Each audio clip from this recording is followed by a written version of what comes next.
பண்ணிட்டு அதை ஒரு ரெட் இங்க் ப்ளூ இங்கை வாங்கி தேய்ச்சி கிழிச்சு பைபிளை பார்த்தீங்கன்னா தொட முடியாதுங்க, அந்த கண்டிஷன் இருக்கும். எல்லாம் பேப்பர் சுருண்டு போயிருக்கும். அப்படி படிச்சு அவங்க ஒன்றும் தெரியல. எங்க நமக்கு கண்கார்டன்ஸ் இருக்கு, கூகுள் இருக்கு, மேட்டாயே இருக்கு, ஈட்டாயே இருக்கு. ஒண்ணுமே இல்லாத காலத்துல அவ்வளவு வெளிப்பாடுகளை பண்ணி புத்தகங்களை எழுதி இன்னைக்கு சொல்லட்டுமாங்க, அவங்க சந்ததிகள்லாம் உலகத்துல உயர்ந்துதாங்க இருக்காங்க. கையை பக்கம் நீட்டுங்க. இந்த தேவனுக்கு பயப்படுகிற நீங்க, அல்லேலூயா, கர்த்தருக்கு பயந்து அவர் கட்டளைகள் பிரியமா இருக்கிற மனுஷன், நீங்க பாக்கியவான். உங்க சந்ததி பலத்த ஜாதி, உங்க வம்சம் ஆசீர்வதிக்கப்பட்டிருக்கும். ஆஸ்தியும் ஐஸ்வர்யம் உங்கள் குடும்பத்தில் நிலைத்து. பைபிளை ஃபுல்லா படிக்கணும். சிலர் பாத்தீங்களா, எப்பவுமே சுவிசேஷம் அது வேணும், அது கண்டிப்பா வேணும். அதை சாப்பிட வரைக்கும் சொல்லுவோம், கழுத்து அறுத்தா கூட சொல்லுவோம். ஆனா நீங்க வளரணும். நீங்க எல்லாரும் பாஸ்டா போறதில்லை, எவாஞ்சலிஸ்டா போறதில்லை. ஆனா நீங்க எல்லாரும் சுவிசேஷம் சொல்லணும். அது மட்டுமல்ல பங்கு, இந்த பூமியில நீங்க நல்லா வாழணும் என்றும் பைபிள் சொல்லுகிறது. ஆண்டவர் என்ன தெரியுமா சொன்னார்? என் நாமத்தின் நிமித்தம் நீங்க தாயையோ தகப்பனையோ சுவிசேஷ நிமித்தம் ஏதாவது இழந்திருந்தா இந்த பூமியில் நான் உங்களுக்கு வீடுகளையும் நிலங்களையும். ஏங்க அவர் சொல்றாரு அப்படின்னா, இந்த சுவிசேஷத்தை அறிவிக்கிற கூட ஆண்டியா இருக்கணும்னு கர்த்தர் விரும்பலங்க. உனக்கு தாய்மார்களையும் தகப்பன்மார்களையும் சகோதரர்களையும் சகோதரிகள், நல்ல வேற மனைவிகள் சொல்லுவாங்க. சொல்ல மாட்டேன், சொல்லுங்க பக்கம். இந்த தேவன் மேல கனமுள்ள பயம் உனக்கு இருந்துச்சுன்னா you are blessed. இந்த மீட்டிங் முடிஞ்ச போது ஒருத்தர் சொன்னார், ஐயா உங்க மக்கள் நடந்துகிட்ட விதம் ஆச்சரியமா இருந்துச்சு. என்னன்னு கேட்டேன். அவ்வளவு கூட்டத்துல ஒரு சின்ன சலசலம் கூட ஒரு தாலியா இருந்து போல,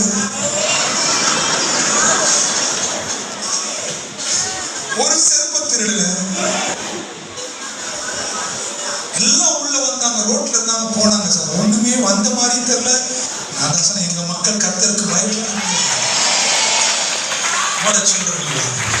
உங்களை தானே பாராட்டினவர், அல்லேலூயாவாவது சொல்லியிருக்கலாம். ஸோ இந்த தேவனுக்கு பயப்படுற நீ கார்பெண்டரா இருந்தாலும், டெய்லரா இருந்தாலும், மெக்கானிக்கா இருந்தாலும், பாஸ்டா இருந்தாலும், நீ அவருக்கு பயந்து நீ செயல்படுவதனால் வேற வழியில் நீ ஆசீர்வாதமாய்த்தான். So the spiritual part is, I finish, the fear of the Lord. Spiritual பார்ட்ல முக்கியமானது கர்த்தருக்கு பயப்படுகிற. அதுல மூணு விஷயங்கள் உனக்கு கிடைக்கும். ஒன்று ரகசியம், 2 ஞானம், 3 ஆசீர்வாதம். இது 3 அடைந்தாதான் இந்த உலகத்தில் உயர்ந்து நிற்க முடியும். அதை கிடைப்பதற்கு அஸ்திவாரம் கர்த்தருக்கு பயப்படுகிற. Number 2 practical. எல்லாம் சொல்லுங்க. ஸ்பிரிச்சுவல் முடிஞ்சிச்சு. ஸ்பிரிச்சுவல் நிறைய இருக்கு, நம்ம பேசிட்டு இருக்கோம். அடுத்தது தாங்க ரொம்ப சிம்பிளா அன்பா உங்களுக்கு பேசுறேன். 10 நிமிஷம் தான் இருக்கு. ஸ்கில்னு ஒன்று இருக்கா இல்லையா? அதுக்கு என்ன சொல்லுவாங்க? திறன் சொல்லுவாங்களா? திறன். எதுவுமே திறன் உள்ளவங்களா இருக்கீங்க. பிரசங்கி 10:15 ஒரு வார்த்தை இருக்கு. the labor of the foolish wearieth everyone of them. நானே போன வாரம் பேசும்போது தெரியாம ஏதோ ஒரு இதுல சும்மா சொல்லணும்னு சொல்லிவிட்டேன். என்னன்னா, ரசம் செய்யறாங்க, சூடு தண்ணியில புளியும் உப்பும் கரைச்சா ரசம் தான் அப்படின்னு. அதுவும் ரசம் தான் சொல்றாங்க. இப்படின்னு சொல்லிட்டு நேற்று பைபிள் ஸ்டடியில வந்தா ஒரு அம்மா வந்தா, ஐயா என்னையான்னு சொன்னீங்க? ஏன்னா அது ரொம்ப வருஷம் முன்னாடி எனக்கு சாப்பாடு கொண்டு கொடுத்துச்சு. அந்த சாப்பாடுல ஒரு கம்ப்ளைண்ட் இருந்துச்சுங்க. நீங்க என்னதானே சொன்னீங்க? நான் சொன்னேன், எனக்கு ஞாபகமே இல்லை நீ ரசம் கொடுத்தது. பொதுவா சொல்றேன், எதை செஞ்சாலும் அதை எப்படி செய்யணும். என்ன சொல்றாரு? நீ ரசம் ஒழுங்கா செய்யலன்னு வச்சுக்கோங்க, வீட்டுல இருக்கிறவங்க கஷ்டப்படுவாங்க. ஆம்பளைங்களா ஏதாவது ஒண்ணு கலக்கி கொடுத்தினா இருந்தாலும் படுற பாடு. நீ டிவி பார்த்துட்டு அதை பண்ணிட்டு இதை பண்ணிட்டு போனை பண்ணிட்டு SMS பண்ணிட்டு எதையாவது கலக்கி தந்துற பாரு. அது திறன் கிடையாது. ஊருக்கு போகும் வழியை மூடன் அறியாத.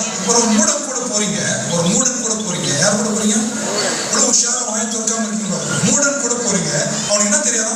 வழி தெரியாதான். உங்களை என்ன பண்ணுவான்? இந்த சந்தை அந்த சந்தைலாம் போட்டு அவனும் அலைஞ்சு உங்களே அலைஞ்சு ஊர்ல இருக்கிறவங்க கேட்டு ஊரையும் கட்டுப்படுவான். அதனால நீங்க எதை செஞ்சாலும் உங்க வழியை நீங்க என்ன செய்யணும்? தெரிஞ்சிருக்கணும். நீங்க திறனோடு செயல்படணும். ஸ்பிரிச்சுவல் பார்ட் எல்லார்ட்டும் சொல்லிட்டேன், நீங்க உலகத்துல செழிக்கணும்னா நீங்க பிராக்டிக்கலி நீங்க ஸ்ட்ராங் ஆயிடணும். உங்க ஸ்கில்ல நீங்க வளர்க்கணும். நீங்க எதை செஞ்சாலும் அதை திறன்பட செய்யணும், அதை நன்றா செய்யணும்.